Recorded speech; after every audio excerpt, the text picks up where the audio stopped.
The Lighthouse Foundation were a community grant recipient. We became aware of the good work they're doing within our service area through our connection in the Community Grants program. We had an excess water tank out at Aquarivo, so we donated the tank to the Lighthouse Foundation.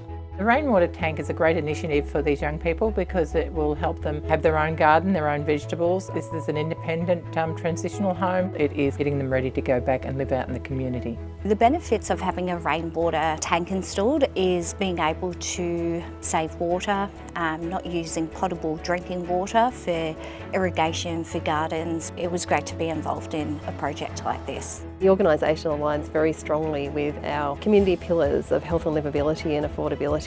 The installation of the tank today, will make water more affordable. But it's all about helping young people.